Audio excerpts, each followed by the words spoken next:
This week, is the carbon tax effective? Also, how concerned are you about the coronavirus? This and much more to come. I'm Glenn McGuinness, and this is Outburst. I think right now, as long as we're aware of it and can put things in place to protect each other. There's a lot of people who travel back and forth from Calgary to China, so it's scary. If we start getting more cases here, I might start worrying, but right now I think we have it under control. There's been more deaths in Canada this year from influenza. With confirmed cases here in Canada, the coronavirus has become a going concern. The World Health Organization declared a global emergency over it. And while authorities are urging Canadians to be careful, they're also quick to point out that even seasonal flu claims 3,500 lives in Canada each year. So how do you feel about it? We sent our cameras out with this question. How concerned are you about the coronavirus? Too early to tell. It seems to be contained. I mean, there's a lot of hysteria, and numbers are going up marginally so far. And, I think media is trying to ensue panic, but it's way too early to tell if this is going to be any pandemic. And we certainly have, the measures in place to contain this. China is, a leader in this. And, they seem to have things under control. I think the decision to get people out of the city, from other countries was way too late. Should have been done earlier. I guess the main concern is for everyone, it's just if they can contain it, that would be good. And just basic personal hygiene, remember, you always wash your hands when or use those sandy wipes. Those are good. And, just remember where you are and what you're doing, and remember, wash your hands. Calgary's a pretty healthy city, so luckily not that concerned about it, because I know I can leave and go farther north where the air is cold and clean up in BC. My parents are over the age of 40, and so they have a higher chance of getting it. It concerns me a lot. I'm worried about my friends, my family, everyone out there. Very concerned, because it seems to be spreading quite a bit in Canada and all over the world. Yeah. Do you think it's going to come to Calgary? Possibly. There's a lot of people who travel back and forth from Calgary to China, so it's scary. Obviously, the government's self-reporting doesn't work because the person in Toronto didn't self-report, so a little lax on the government's behalf in terms of screening. And It's going to come here? To Calgary, absolutely. It will be here eventually. I'm sure it will be everywhere. So, but I don't know that there's much we can do about it until they find a vaccine for it. I'm not overly concerned about the coronavirus. There's been more deaths in Canada this year from influenza than there has been for the coronavirus. So as a Canadian, I'm not concerned about that, no. Unless it turns into the bubonic plague or something like that, the Black Death, or the Spanish flu in 1812 or something like that, I'm not concerned with it. I see people walk around in masks, and it's it hasn't even hit yet. Yeah, if you're going to die from it, you're going to die from it, and a little paper mask is not going to save you. I'm concerned because I think it's when the World Health Organization makes it a world issue, then I am very concerned that this virus is going to spread fairly fast, and there's a high 10% mortality rate, so very concerned. Doing the numbers, it doesn't seem as threatening. I mean, we have Ebola and SARS way back, and even the influenza is probably as prevalent. Well, they say that influenza has a 10 times the death rate. Yeah, that's what I mean. I'm thinking, if you think of 200 people have died, I know in China, 1.2 or 3 billion, that's a fairly low number, but I do appreciate how they're trying to quarantine or contain the whole outbreak. Well, if you're in an affected area, it makes sense to take precautions like wearing a mask. Luckily, we haven't seen a lot of spread, so I think just regular prevention washing your hands and things, not just the coronavirus, but the regular flus can seem to be an issue. I've taken my flu vaccine, and I encourage everybody else to. Obviously, if there was like more cases coming up in Canada, then I would be much more concerned. But I mean, it is terrible, like how quickly it's been spreading in China and stuff. So, but yeah. Oh. And I think we do, yeah, like kind of saying no, we do have that luxury of living in Canada and having the resources to kind of, you know, if it was to spread like it would in China, and God forbid it doesn't, but, you know, I think we'd have the resources to at least kind of have it maintained, I think, in my opinion.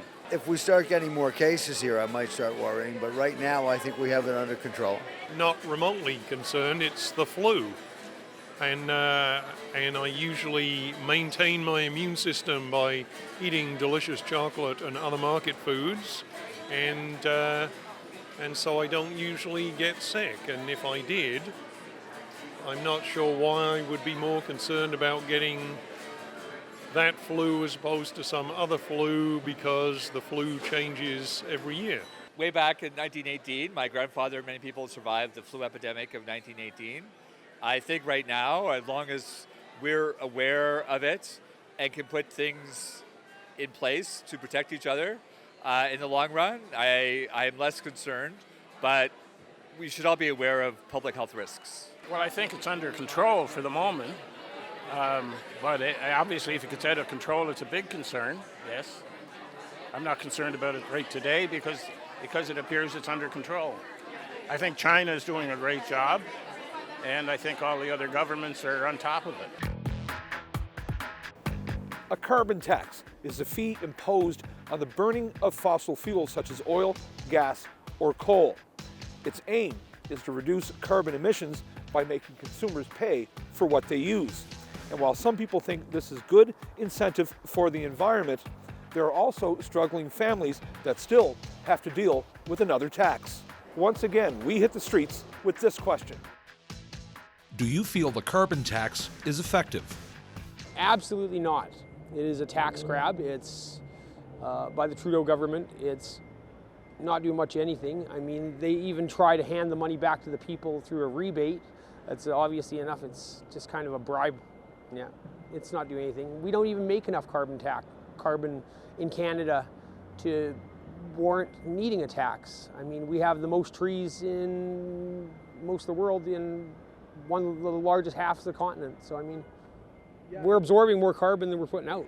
It's just for taxing the poor and making the rich richer.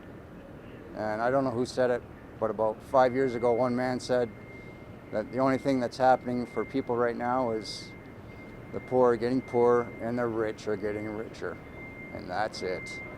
Bottom line. I think the Alberta oil sands have already shown that technology can make huge leaps in reducing carbon emissions, and consequently, if given the right incentives, that's a smarter way to go than taxing people even more than we've been taxed already. I'm not a fan of taxes. I don't really know yet. I think because we've had it here in Alberta for a while, we did get some benefits with the environmental part of it, but I'm not sure. It depends on what they're going to spend the money on. Yes, I do. As far as I'm aware, I think that's one of the best ways to moderate consumer behavior. Very debatable. At this point, I don't know where all the money is going. Certainly in Alberta, we're against the carbon tax.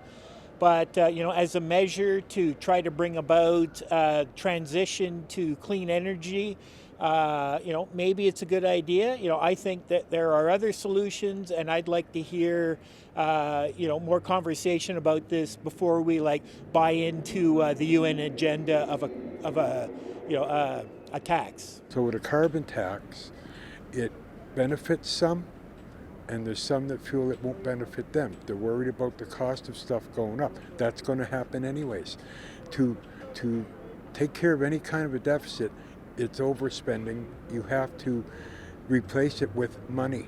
The money has to come from somewhere, and if there's a solution that's not that far out of hand where it's really going to affect the movement of our economy, in the first place.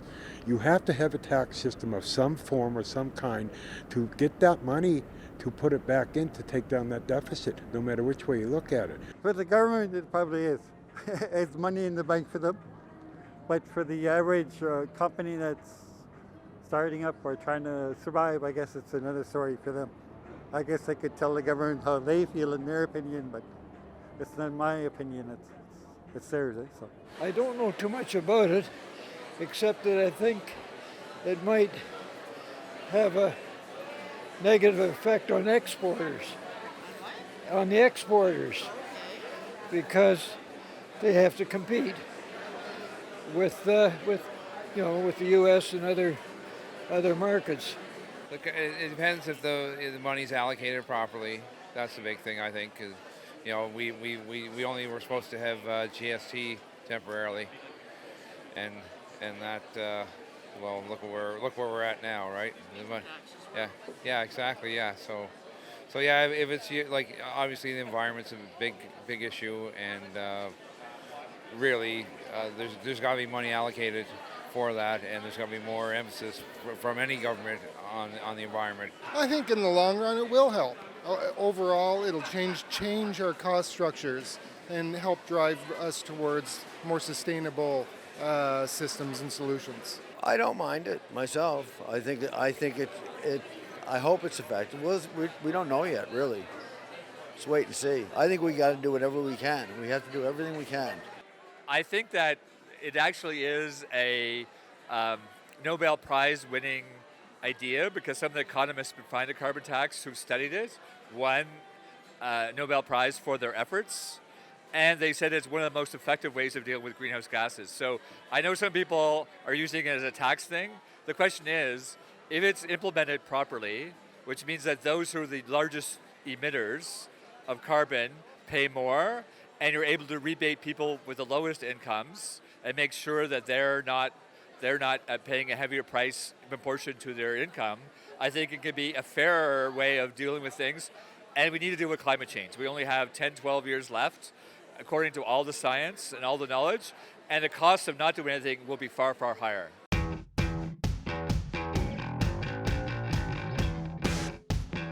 In which year did the beaver become a national emblem of Canada? 1950, 1967, 1975. I would say 50. Oh, I'm going to say 1950. 1950. 1967? 1967? I'm going to go 1975. 1967 seems too obvious. It's 1975. Yes! Good for you. The beaver became a national emblem of Canada on March 24th, 1975. Its long history of importance in the fur trade meant that it had been used as a symbol of commerce since the 1600s. The Hudson's Bay Company put 4 beavers on their coat of arms in 1678. The city of Montreal included it in their coat of arms in 1833. And the first Canadian postage stamp, released in 1851, also featured a beaver. All this infatuation for the beaver almost led to the animal being wiped out during the era of the fur trade. But as Europe moved away from fur hats to silk hats, the beaver population in Canada rebounded, and they can be found all across the country today. During a parliamentary session, a lot of ground needs to be covered, and a lot of issues are put on the table before our MPs to debate. And while some of these issues are very important, there are some who feel the issues that are important to them are put on the back burner. We took this question to Canadians. What issues do you feel are being overlooked in Parliament? Yeah, they should be paying more attention to the Indigenous communities. Maybe on the news last night it said, 54% of the jail population is all Indigenous, and that has to change, and a serious discussion has to be made, political-wise, about Indigenous people and the land. The economy is always going to be a big one. Oil out here in the West is always going to be a big thing to take care of. Environment seems to always be the pushing and the touchy subject, so I'm sure they'll be touching on all that, and we'll see what happens. I really think fiscal control is, you know, the environment and fiscal control are the two things that our government needs to be better aware of. We are being very cavalier with the environment in so many ways in our country and in our world. And in our country, we're slowly sliding into a bigger and bigger debt. I wouldn't run my house that way. We shouldn't run our country that way. I don't like the carbon tax. I don't like that we haven't addressed it yet. I don't like the provinces had no say in it. That's a big issue for me. No, besides that, and besides the fact that we all live out in the prairies and we don't feel like we have a say in government, especially with the way the last federal election went, I said that would be my only other concern. No, I think that the legislative agenda still only has 24 hours in a day. There's only so much you can do. I'm hoping that the opposition will give the government a chance to do what it needs to do. We all see these things as priorities. The idea of grandstanding for political purposes when these are, as we've been discussing, important issues for individual Canadians doesn't make any sense. I think more could be done for mental health, for homelessness, and for the environment, definitely. I would say healthcare as well, especially in the area of mental health. I feel like these are some major social problems that need more addressing on that type of platform by government. And environment, like I still am not hearing enough about the environment. We've got youthful ambassadors crying on stage, trying to give a voice to something so important and timely. And I feel like our government needs to really put spotlights on some major social problems that they have a platform to support. We've got issues of inequality, we've got issues of poverty, we've got issues related to climate around land use, how we eat, things like that. We need to talk about meat. You think Parliament's ever going to have a debate about how we use land? Never. How about relitigating the British North America Act and taking power away from provinces, giving some of it to cities and putting some of it back up at the national level? Provinces are a huge problem in this country, especially the provinces who are centered around energy as the main basis of their political economy and their support base. They're huge problems for everything. So none of these things are going to be debated. So am I happy about what's debated? Without knowing the minutiae and the day-to-day, I don't think we talk about we need the media to start talking about these things. I think the SC Lavalin affair kind of didn't receive enough. Like the fact that it all sort of happened during the majority of government, it means like a lot of it just got swept under. I feel like that could be revisited. Generally housing and transit. Just those two? Yeah, pretty much. Everything else they're keeping track of, but those are two that have always been lacking because they leave it to the municipals and they can't afford to do it. Transit should have been a federal matter in the 70s. It never was. Strengthening our healthcare system requires, I think, a better respect by the federal government of the role of the provinces. The provincial, federal jurisdictions were much better managed by the previous Conservative administration and would be by a new Conservative administration. And this federal government, this Prime Minister in particular, following in the footsteps of his father, disrespects provinces and provincial rights all the time. Infrastructure is a big issue. I was just reading yesterday about how various countries around the world, Spain, Italy, Japan, have been able to develop high-speed trains. And in Canada, we seem to be able to build subways, let alone intercity rail. So those are a few things. And we have a complete mess of a federation. The interprovincial relationship is awful, and the relationship between the provinces and the federal government is a disaster. In Parliament, I think the issues of the togetherness of the country as a whole, they're not taken under consideration. You're kind of doing it by groups, and it breaks it out into the political parties, where this party has a different say or a better say, and I think that's wrong. I think they need to present something to the public that they feel they have a voice in, because right now they don't really feel they have a voice. and they're kind of all over the map. I think people are falling behind. I mean, like the cost of housing in this city alone, just the cost of living, man. Everybody's on paycheck to paycheck. I don't know who's buying all this property, $1 million plus for a 3-bedroom bungalow. That's ridiculous. We're not leaving our kids in good financial shape, and that's why I have 3 adult kids still living with dad, because they don't make enough to sustain themselves. We're falling behind. Even though the numbers seem like they show that we're getting ahead, I think, I did a lot better when I was in my 20s than my 20-year-olds currently do now. So. A strong economy can benefit any society, but the side effects from this could result in our environment being compromised. Canada's oil and gas sector employs thousands and keeps our economy humming. But some environmentalists feel this poses a threat to our air, our water, and our soil, which affects us all. So now, our final question. Is a strong economy worth environmental risk? I don't think so. I think it's important that if we could do something globally to make choices to do things more for the environment and have some sort of agreement, that would be really powerful. I think it's we're kind of going down the same road saying it's for the economy, but when do we make the choice to change our actions for something that's more sustainable? No, I don't think so. Because, do you mean oil?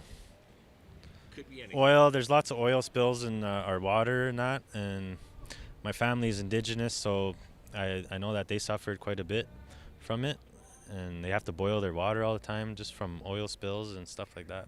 Yes, I do actually. I think that can be beneficial strictly on the idea that if you're going to take a little bit of risk now for a better economy, down the road maybe that economy can help support fixing those risks that we're kind of taking at the time instead of not having any luck at doing that right now. No, I believe that right now is the best time to try and make a change. That young lady from, I want to say, Europe, Greta, she's very passionate about, trying to save the environment, and I believe that we should have been working on this about 20 years ago, 10, 15, but now is the time to change, not another 10, 15 years. So, yeah, I believe that, and not exchange necessarily, but, if we could somehow balance them out. Absolutely not. We have to look at the environment long term, I have kids, they're going to have kids one day, and we need to find the right balance. To me, there's a balance that can be met where we can have economic growth while being careful of our environment. A stronger economy makes more jobs, people have a better quality of life, as long as we can find suitable solutions while doing that. So risk in the meantime, hopefully for a long-term effect later on. A damaged environment eventually also affects the economy. So it doesn't matter what you gain, you eventually lose it at some point. I don't think so, no. I believe this is more important to take care of our environment as compared to economy. Yes, economy is important, but not at the cost of environment. I don't think so. Environment is far more important. No, that's a short-term gain, long-term disaster. As Greta says, the world is on fire, and we're all worried about what the housing market is going to do tomorrow, and that's not smart investment. So, no, I don't think a good economy is something that we should look to as a number one goal. We should be looking to long-term economy, which would be aligned with our environmental goals. I fully agree. And to define what a good economy is, I mean, there's so much opportunity with new research and science in the environmental space that can offer a lot to the economy. So it's like any business when they're looking at their risks, and some things are worth the risks to ensure the integrity of an organization is upheld, and the same goes with our economy. And the environment has to be something that we see as a priority over initial initial financial gain. The risks are so large that they blow right by the question. because what are we talking about when we talk about the economy? We're usually talking in very, very short terms, about some sort of statistical expansion of the gross domestic product over some fixed period of time that some politician can get credit from, as opposed to risks which are dramatically significant. And there isn't even a question, but the idea that somehow there is nothing that needs to be sacrificed is ridiculous. It's ridiculous. Well, going forward, we're going to have to do the right things eventually. I mean, I know what you're getting at, the green and the oil and that, but we got to look, I'm sure there are alternatives. It all has to do with money. And money and power always tend to rule. So I'll leave it at that. I don't understand why we can't have a clean environment and also a successful economy, especially that when you create technologies to support this clean environment, you can market them. You can use that to develop your economy, as well as your presence on the world stage. There will always be environmental risks. The human presence on the planet necessitates, to some degree, the destruction of the environment. But it's not what's called a zero-sum game. Green energy produces jobs, and there are obviously huge economic costs to global warming and the destruction of rainforests, temperate forests, etc. So it's always going to be a balance. A strong economy, in a lot of instances when it comes to the environment, we're going to have to redo how we think the environment as a whole. Because as you know, the economy is very important. You can't produce the environment that you want without a good economy. And you have to rethink how we have gotten to the point where we are now. Because of my age, I grew up without plastic bags, and I was an angry person the day that they built them. I did not like that. And now the government is passing all these challenges off onto the public rather than the businesses. The businesses should be the one having to come up with this. They're the ones that are getting the breaks, and we're being charged, even for the bags. That should not be that way. And the economy has to be important.